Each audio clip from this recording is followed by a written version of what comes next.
राजस्थान का श्रापित गांव काली बावली। ये कहानी किसी किताब से नहीं ली गई है, बल्कि ये उन यादों का हिस्सा है जिन्हें राजस्थान के कुछ अनसुने गांवों के लोग आज भी सीने में दबाए बैठे हैं। राजस्थान, जहां की रेत में सिर्फ प्यास नहीं बल्कि सदियों पुरानी चीखें भी दफन हैं। यहाँ एक इलाका ऐसा है जहां सूरज की रोशनी भी धुंधली पड़ती है। नाम है काली बावली। चार दोस्त समीर, विक्की, राहुल और अमित शहर की चमक धमक वाली जिंदगी से ऊब चुके थे। समीर, जो ग्रुप का सिरमौर था, उसे यूट्यूब पर हॉरर हंटर बनने का जुनून सवार था। वो मानता था कि डर सिर्फ एक दिमागी वहम है। विक्की कैमरा चलाने में उस्ताद था, राहुल की ड्राइविंग का कोई जवाब नहीं था और अमित, जो इन सब में सबसे कमजोर दिल का था, बस दोस्ती के नाते इनके साथ खींचा चला आता था। उस रात अमावस्या थी। आसमान में चांद का नामो निशान नहीं था, सिर्फ तारा मंडल की फीकी रोशनी रेगिस्तान की सड़कों पर पड़ रही थी। राहुल ने अपनी काली एसयूवी को उस कच्चे रास्ते पर उतार दिया जो काली बावली की तरफ जाता था। गाड़ी के टायर जब उस काली मिट्टी पर पड़े तो एक अजीब सी चरमराहट की आवाज आई, जैसे कोई सूखा पत्ता नहीं बल्कि पुरानी हड्डियां कुचली जा रही हो। भाई, यहाँ की मिट्टी इतनी काली क्यों है? अमित ने शीशा नीचे करते हुए पूछा। समीर ने हाथ में पकड़ा हुआ ईएमएफ मीटर चेक किया, जिसकी सुई पागलों की तरह कांप रही थी। यही तो रहस्य है अमित। कहते हैं यहाँ की जमीन को सदियों पहले श्राप मिला था। आज हम वही सच दुनिया को दिखाएंगे। रात के करीब 2:30 बजे बज रहे थे। घड़ी की सुइयां जैसे जम सी गई थी। तभी हेडलाइट की रोशनी में एक खंडहरनुमा इमारत दिखी। ये एक पुरानी पुलिस चौकी थी जो अंग्रेजों के जमाने की लगती थी।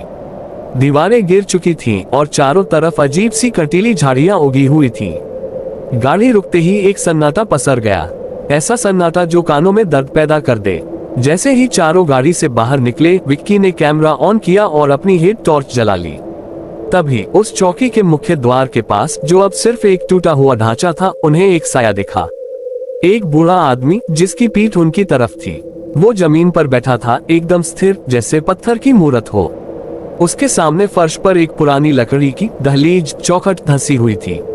वो लकड़ी सड़ चुकी थी, काली पड़ चुकी थी, पर उस पर कुछ अजीब से निशान खुदे हुए थे। समीर कैमरे के पास गया और बड़े स्टाइल में बोला, नमस्ते ताऊ, इतनी रात को यहाँ क्या पहरा दे रहे हो? बूढ़ा नहीं हिला। उसकी चादर पुरानी और धूल से भरी थी। राहुल ने फुसफुसा कर कहा, समीर छोड़ इससे, ये पागल लग रहा है।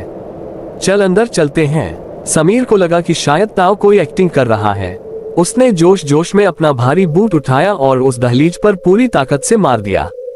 तारांकन कड़क, कड़ कड़ कड़ तारांकन। वो सड़ी हुई लकड़ी 2 हिस्सों में टूट गई। जैसे ही वो लकड़ी टूटी, उस बूढ़े के गले से एक ऐसी आवाज निकली जैसे कोई सूखी लकड़ी को चबा रहा हो। उसने धीरे से अपनी गर्दन मोड़ी। उसकी आंखों की जगह सिर्फ 2 गहरे गड्ढे थे, जिनमें से कीचड़ जैसा कुछ काला पदार्थ बह रहा था। तुमने सीमा तोड़ दी। बूढ़े की आवाज ऐसी थी जैसे जमीन के नीचे से आ रही हो। समीर डर गया, पर उसने दिखाया नहीं। अरे चल बुड्ढे, डरा मत। लेकिन तभी चौकी के अंदर से दर्जनों चीखें एक साथ सुनाई दी। वो चीखें इंसानों की नहीं थी, उनमें एक अजीब सी दरिंदगी थी। चारों बदहवास होकर गाड़ी की तरफ भागे। राहुल ने गाड़ी स्टॉप की और जैसे ही पीछे मुड़कर देखा, वो बूढ़ा गायब था। लेकिन उस टूटी हुई दहलीज की जगह अब एक गहरा गड्ढा था, जिसमें से अनगिनत काले हाथ बाहर निकलने की कोशिश कर रहे थे। अगले 2 दिन तक चारों अपने अपने कमरों में कैद रहे। उन्हें लगा कि शायद वो कोई सामूहिक मतिभ्रम, मास हेलुसिनेशन था, पर काली बावली की वो काली मिट्टी उनका पीछा नहीं छोड़ रही थी। तीसरे दिन की सुबह राहुल अपने कमरे में मृत पाया गया। मौत की वजह, डॉक्टरों ने कहा, दम घुटना। लेकिन सबसे अजीब बात ये थी कि उसके कमरे की फर्श पर वही काली मिट्टी फैली हुई थी और उसके गले पर किसी ने अपने हाथों से नहीं बल्कि एक भारी लकड़ी के कुंडे से उसे दबाया था। उसके बिस्तर के पास वही टूटी हुई दहलीज का एक टुकड़ा पड़ा था। विक्की और अमित भागकर समीर के घर पहुंचे। समीर की हालत पागलों जैसी हो गई थी। वो अपने घर के हर कोने में गंगाजल छिड़क रहा था। वो आ रहे हैं भाई, वो दहलीज पार कर चुके हैं। समीर चिल्ला रहा था। विक्की ने उसे शांत करने की कोशिश की, कौन आ रहे हैं? समीर होश में आ। तभी विक्की के फोन पर एक वीडियो मैसेज आया।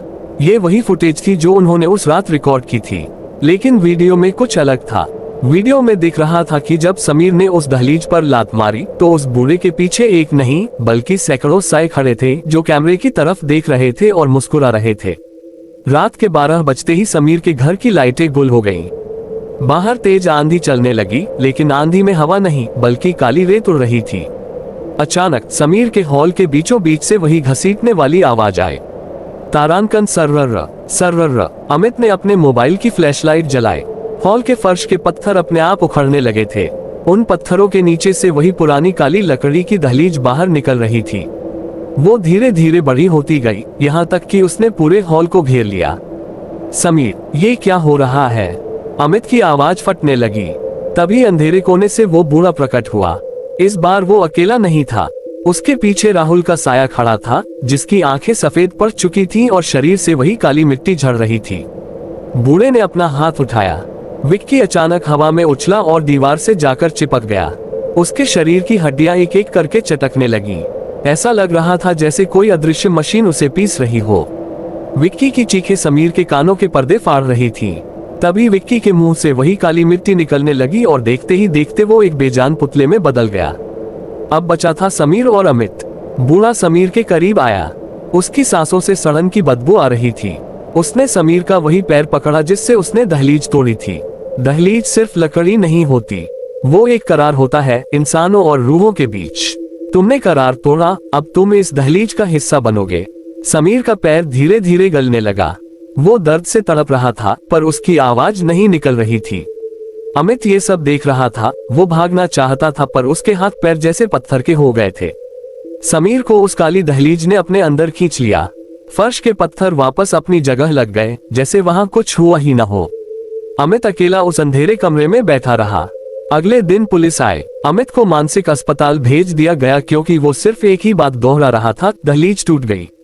अब वो सब बाहर आएंगे। काली बावली की उस पुरानी चौकी पर आज भी वो बूढ़ा बैठा है, पर अब उसके साथ 3 और साए बैठे हैं। एक जो कैमरा पकड़ता है, एक जो गाड़ी चलाता है और एक वो जिसने उस दहलीज पर लात मारी थी। गांव के लोग कहते हैं कि जब रात को हवा तेज चलती है तो उस चौकी से एक आवाज आती है, जैसे कोई लकड़ी को जोड़ने की कोशिश कर रहा हो। पर वो लकड़ी कभी नहीं जुड़ती और वो रूहें कभी आजाद नहीं होती, क्योंकि कुछ गलतियां ऐसी होती हैं जिनका प्रायश्चित मौत के बाद भी खत्म नहीं होता। दहलीज का सम्मान करना सीखो, वरना दहलीज तुम्हें अपना हिस्सा बना लेगी।